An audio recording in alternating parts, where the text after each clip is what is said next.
So my name's Mike Wallace, and no, I'm not related to any of the Mike Wallaces. I found out recently there's a baseball player, a football player, and a race car driver. And then, of course, the famous Mike Wallace, who, unfortunately, since his passing, since I live in New York City, I don't get the same attention at restaurants anymore. Whenever I'd call New York and say, I need a reservation for Mike Wallace, they'd be like, oh, Mr. Wallace, sure, certainly. I run North American's operations for the Global Reporting Initiative, GRI. How many of you have heard of GRI before? Good, okay. This will be perfect then. So what Sam explained was his story from his company's point of view, what they're doing at Boise. And in fact, Boise is a GRI reporter. And I'm going to explain to you the development of sustainability reporting, not only in this country, but around the world. So what should you really know about this effort? There are a lot of people out there talking about sustainability these days. I was just in the city of Greene, interesting name itself, it's where I grew up, and I was meeting with the mayor and the council of the city of Greene about their own sustainability efforts. They're creating a task force called the Living Green Task Force, and they're thinking about how they're going to tell their story as a city to their citizens, but also to the local businesses around there. Now, you see nonstop academic institutions, mayors, governors, politicians, and corporations talking more and more and more about these topics. And these are just some of the acronyms out there. Just like the legal community and the healthcare community and the military, we too have our acronyms. We're still in a voluntary space. You can use any of these phrases, and you're going to hear them used in a wide range of ways across all gamuts of the economy. Corporate social reporting, or corporate social responsibility, corporate citizenship, triple bottom line, et cetera. They all kind of mean the same thing.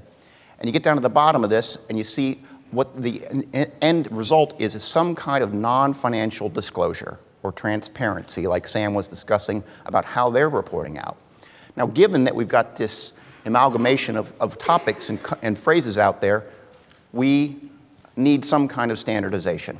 15 years ago, in '97, a couple of gentlemen were sitting in Boston over a beer. They worked for an NGO called Ceres, and they were talking about the idea that they were spending a lot of time with some really leading companies who were very interested in voluntarily discussing their environmental performance. These companies included GM and Baxter and Procter & Gamble. And on that day, this idea of the Global Reporting Initiative was formed. This is our vision and our mission. Basically, we want to standardize how companies report on sustainability.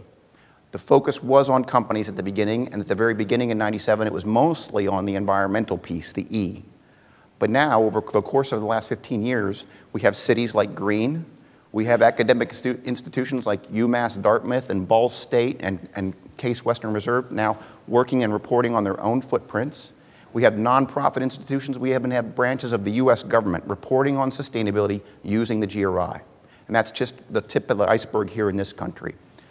What I need from you all is to give me some ideas. I didn't know about this group until I was invited to be here. I, in fact, live and sit inside of IFAC in New York City, and I'm still trying to work my flight out to get back there. But it's people like you that I'm bumping into more and more. This is definitely becoming an accounting issue, and I'm going to talk in detail about that. What you need to know about the GRI guidelines is imagine a room like this getting together and agreeing on what Sam should talk about in his report. Imagine us all, we'd all have different opinions. We'd say, Sam, you should probably never have plastic bottles of water anywhere in your offices. That's a no-no. Sam, you should never use a tree. You should completely change your business and never use paper again.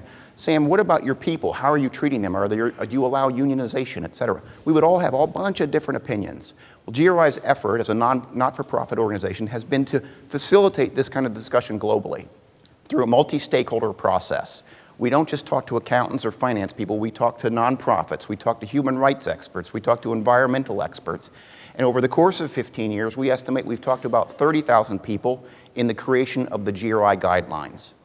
We're currently in version 3.1, and this is just a quick little snapshot of some of the topics that you see here. We cover environment, labor, human rights, product responsibility, and economic factors in this.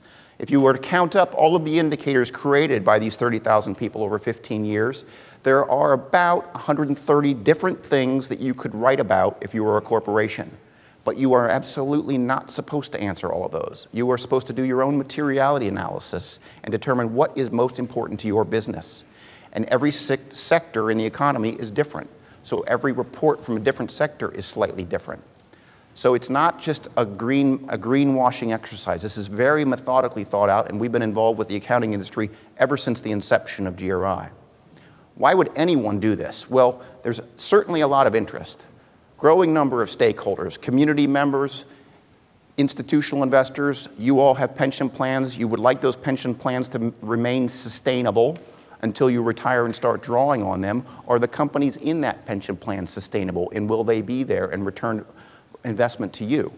But customer interest, regulatory developments, ROI, everyone's talking about, is there a business case for this? I'm going to take you quickly through this. All kinds of people are interested. The local mayors are starting green business programs. The chambers of commerce are talking about the green economy. Investors are talking about this stuff. And the most active space that we see is the investor community. It's really ramped up in the last few years, especially here in this country, but also globally. Across the world, there are groups, associations like this, that are getting together, and they represent the largest bodies of institutional investors that we've ever seen come together on one issue. And that issue is transparency on environmental and social performance, something they call ESG, environmental, social, and governance performance. These are a snapshot of those groups that are out there. Thousands of investors representing trillions of dollars are now saying, hey, Mr. Corporate CEO, I would like to see more disclosure on these performance metrics. And the majority of these groups endorse the GRI reporting framework. They like to see standardized disclosure. Now, around them are a variety of other financial institutions, including stock exchanges, insurance companies, et cetera. Now, when the financial markets get involved in this, they do due diligence unlike anybody else. They're very serious when it comes to researching this information, and it's creating an entirely new marketplace in my field of sustainability. Not only that, the exchanges are now starting to ask these kinds of questions. You want to trade on the Singapore Stock Exchange today? You have to produce a sustainability report, and they prefer that you do it according to GRI, and they would prefer that that report have third-party verification. The Brazilian Stock Exchange is doing something similar, and rather than just put the pressure on the companies, they're actually saying, not only do we want to see this from you, but we're going to help you learn how to do it, and they're doing GRI training with our training partners in Brazil now. New York Stock Exchange launched us here in the US in January of 2011, and NASDAQ has developed a sustainability index using the GRI methodology. If you're going to read thousands of reports, you would like to see them done in a standardized way, and NASDAQ has created this. This is all kinds of activity. In the center there, JSE, Johannesburg Stock Exchange, has thrown the bar up even higher because they're now requiring that all listed companies in South Africa produce an integrated report. And that's the rub that we're getting into now, and that's where I need your brain power as well to help me think about this stuff. A real game changer came along about 3 years ago when Bloomberg stepped into this. Bloomberg LP is a privately owned company. They started researching this issue. They wanted to walk the talk. They did their own sustainability report using GRI. They read more sustainability reports than anybody else in the world, and they're plucking out data. 350,000 or so terminals are subscribed to around the world. All of those financial institutions I showed you earlier either subscribe to Bloomberg and or Thomson Reuters. Most CFOs have a subscription to Thomson Reuters or Bloomberg, and now at the touch of a button, I can look at any company, Boise, see their ESG score based on Bloomberg's methodology, but I also can stack up, and then if I'm an investor, I don't want to just look at Boise alone, I want to look at the entire industry. So this screenshot shows you the IT sector. You and I would put companies together in a similar sector of the economy, and we want to see their performance. On here are things like the ESG disclosure score, the greenhouse gas intensity, total waste, percentage of women employed, and percentage of women on the board. And that's just a sample of the 120 or so different columns that I can look at now in the Bloomberg terminal. Now, because this comparability is there, the game gets even more serious. If you're out marketing and telling the world how green you are, but you seem to be leaving a blank in the Bloomberg terminal year after year after year, I, as an institutional investor, am probably going to come knock on your door and ask you some questions. And that is happening. And I could tell you stories about the institutional investors that are doing this. Now, on the other side of this is the customer demand. Like Sam mentioned about his supply chain issues, a lot of people have supply chain issues. Under Dodd-Frank, there's something around conflict minerals, and the IT industry is very interested in where the metal comes from that's on their chips. The IT industry has been very active in sustainability activity for a long time, and because of that, they're a little bit more mature than other industries in this space. Microsoft last year said, all key suppliers, we would like to see a sustainability report from you and having it done according to GRI. Apple said something similar. What's the biggest consumer in the world? The US government. The US government, the US General Services Administration, is now looking at their own footprint from a government point of view, but they're also looking at their entire supply chain portfolio, and they're trying to think about what kind of questions they want to ask their suppliers about the environment, social, and governance performance. So the ball is rolling, the train has left the station, it's happening. We're also seeing government regulatory developments around the world. There are 2 countries that require GRI reporting, that's Denmark and Sweden. In the US, we have an executive order, 1351-4, that requires all US government agencies to report on their own sustainability performance. And there's about 70 different agencies that you can look up on the White House Council of Environmental Quality's website now and see what they're reporting on. Now again, if they start to report, they ultimately find that their supply chain has a big part of their impact, so they start to look down into the supply chain. We're also seeing things like the California Transparency on Trafficking Act. If you do business in California and you sell a certain amount of product there, you need to disclose some new information out there. Companies are doing this for a wide range of reasons, but they're also doing it because they want to demonstrate leadership. They want to be in the game, and they want to be able to talk about this stuff in a positive and credible way. Sam mentioned his storytelling and how he has to go about it. KPMG does a study every 3 years or so, and this was the latest one in 2011. Of the Global 250, the largest companies in the world, more than 95% are reporting or saying something about sustainability. More than 80% of the Global 250 use GRI as they do that. That allows them to have additional credibility in this space as they tell their story. My job in the US is to grow awareness. We landed here 2 years ago and we launched at the New York Stock Exchange. We had roughly 200 GRI reporters on this list. And that list was for North America, so it was Canada as well. This list is now close to 500 organizations, and it's not just companies. It's a wide range of institutions that are out there doing this. And this is just a sample of some of the brands that are doing it. But look to the far right of this screenshot. You see the US Army has been doing a GRI report for about 5 or 6 years now. The US Postal Service is doing a GRI report. There are other branches of the government that are doing this as well, because they have economic negative impacts and environmental and social impacts, but they also have positive impacts and stories that they want to explain and how they're dealing with these issues. But don't just look at these companies in and of themselves. Think of the supply chains that they're part of and or they influence. Because no matter what, as you start to do your own reporting, you end up looking at your supply chain. So this is rippling through large and small public and private companies all around all of us right now, but you just might not know it. And by the show of the hands earlier, you obviously don't know it. So the documentation on ROI. Because Bloomberg and others like that are involved, we now have some really interesting information. Companies that do demonstrate leadership want to show up on certain lists.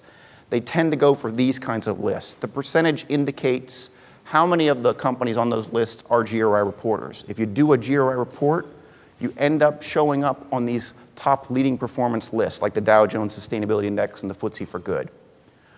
But the bigger interesting thing here is that over the course of time, we're seeing that there is outperformance from these companies. These companies are somehow better governed, better managed, more well-run. If you're reducing your environmental footprint, you're reducing your energy use, your water use, your waste production, you're saving money.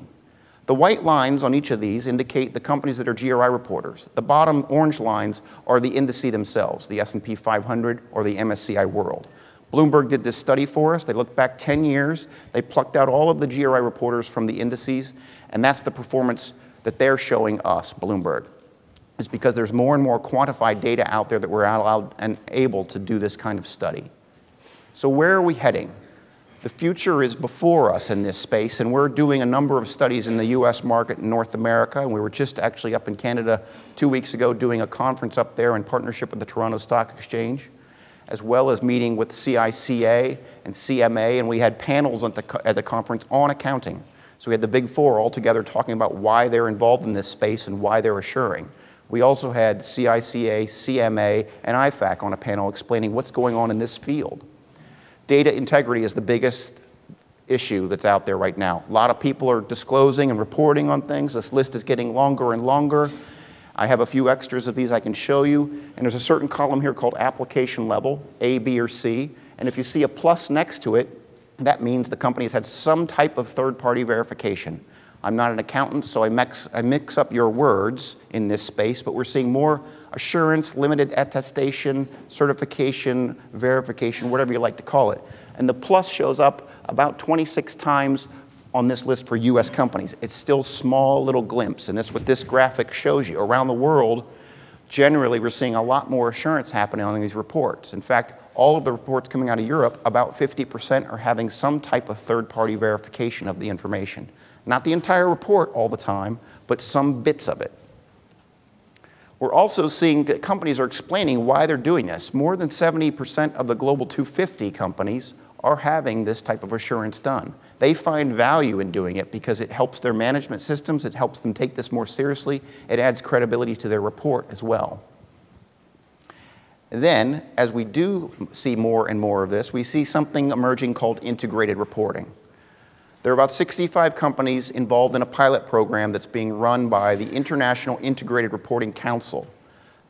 That organization was formed within the last 3 years, and the co-founders were the Prince of Wales Accounting for Sustainability, IFAC, the International Federation of Accountants, and the Global Reporting Initiative. Around that institution are some of the most amazing brains I've ever seen come together on this topic. It's a mix of financial markets, it's a mix of accounting professions and standards bodies. We've never seen this type of a group come together before, and we're seeing it because things are showing up in annual reports that have never been seen there before, because companies that are pushing the limit are saying in their reports and their disclosures that, hey, why would we want to have 2 reports any longer? Why should, if these things are material and we're disclosing material information, non-financial information, should it not be in the annual report? So this, given that this is more of a regulatory-oriented body, this is the American Electric Power, and this is one of the first US companies that did an integrated report. The important thing to know about here is American Electric Power is very coal-intensive industry. So they have a lot of greenhouse gas issues to deal with. It's a very sensitive industry too. And being from Ohio myself and knowing about AEP, they are under the regulatory body of the Public Utilities Commission. Yet they are able to pursue this, and they're able to produce one report, an annual report, with all kinds of financial and non-financial information all encapsulated in it. And in the back, this is the GRI piece of it. They use GRI, they actually influence the development of the utility sector supplement, and they weave all of this together in a single report. Now, as I mentioned, there are about 65 companies involved in the pilot project under the IIRC, and that effort is to define what integrated reporting should look like. We're still in an exploratory phase. Now, if you look at this list, if you get a chance to come up and see this or give me your card, I'll get one of these to you. There's a column on here called IR for integrated reporting. There are a number of companies on here that have said that they've produced an integrated report, but we're still in an early stage of this. So there's no one that says in the world yet, there's no body that says that is an integrated report because we're not there yet. The most advanced space for all of this is South Africa, where it's emerging quite quickly, and because of the requirement to do integrated reporting, they are pushing the envelope not only on financial reporting, but also on accounting and assurance of this information. So with that, I'll thank you and pass on to Lori.